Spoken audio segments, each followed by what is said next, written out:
Hey guys, welcome back to the channel. So guess what came into the mail today? And my dogs were not happy about it. It is the Alienware AW3423DW. Have fun memorizing that. It's a panel by Samsung. It's going to be replacing my Asus old TN panel 2K monitor. Got the setup over here. So we'll start with some of the specifications, notably the ports. It's going to have two HDMI 2s, one DisplayPort 1.4, two USB 5 gig, two super speed 5 gig, and an upstream as well. It also has an audio line out port and a headphone out port on the bottom. So getting into the items here, looks like we have the standard power cable, as you can see here. It also has a DisplayPort cable, a mini DisplayPort to DisplayPort cable, and that would be the USB uplink if you wanted to use the USB ports on the monitor, and finally an HDMI cable. And some materials there. We have VESA mount screws included. And as you can imagine, in the next package will actually be the VESA mount that you can use. I did not for this situation. The base station here, or I guess the monitor stand base station. It uses a screw in, which is really nice. No tools necessary. And finally, the back plate. Cover up all of the plugins that you might have to the monitor, including the power cable and USB ports. And this chungus of a monitor stand with a quick connect into the back of the monitor. It's very convenient, very hefty. And finally, the main prize, which is the monitor itself. Decently packaged.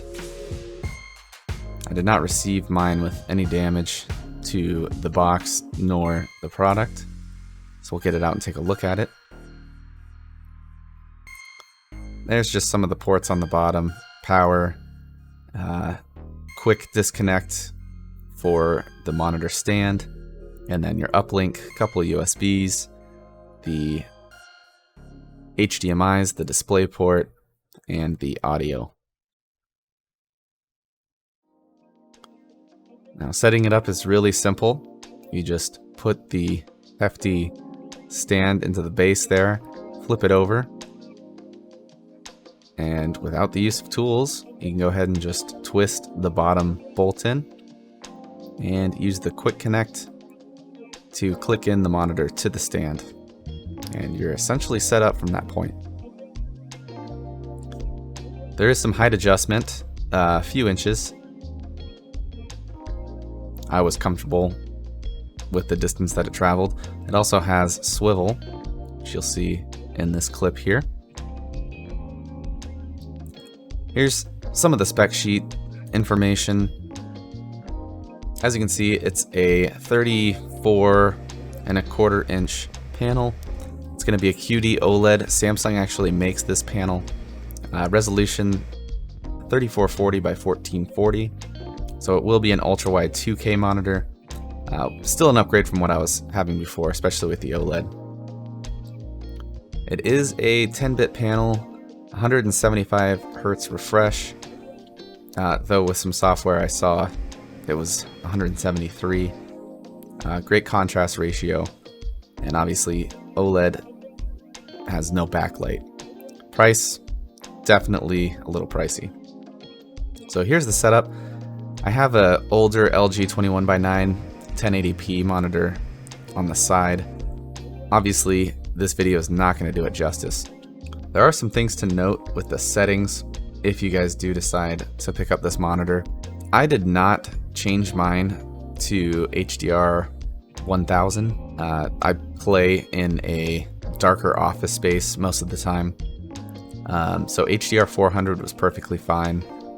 I did set the refresh rate to the 175. Something to note, if you're going to play games on this monitor, I would highly suggest turning HDR off in Windows if the game does not natively support HDR. Otherwise you'll get this flickering effect, as well as it taking a long time to Alt-Tab in and out of a title. Sometimes it would get stuck in a loop where it was switching display inputs over and over again, trying to turn on HDR, and then immediately turning it back off. Also the pixel refresh, I don't know if I just had a bad sample for mine here, but the pixel refresh was trying to turn on while I was gaming, which would obviously interrupt the process.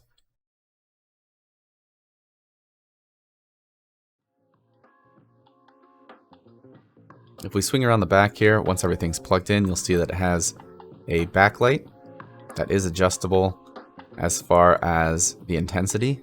It's a nice touch. I like it.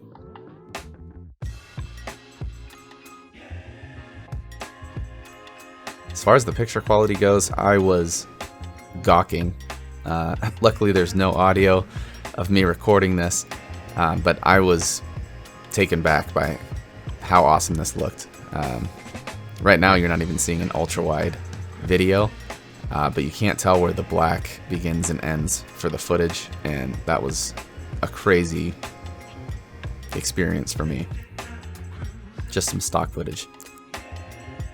As far as productivity goes, I'm editing this video that you're watching on this panel right now. It's an 1800 R curve, which is not a crazy curvature.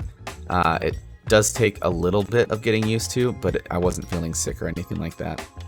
Gaming in the ultra wide was amazing. You can see here some footage of me playing Star Citizen. It's amazing for cockpit style games, racing games, or any type of flight simulators, as well as open world RPGs that support the ultra wide with a wider field of view. It gives you much more to look at in the game and the surrounding area. Huge fan. If you guys are interested in Star Citizen, I have a referral code that you can use when you sign up as well to get you some extra credits when you start the game.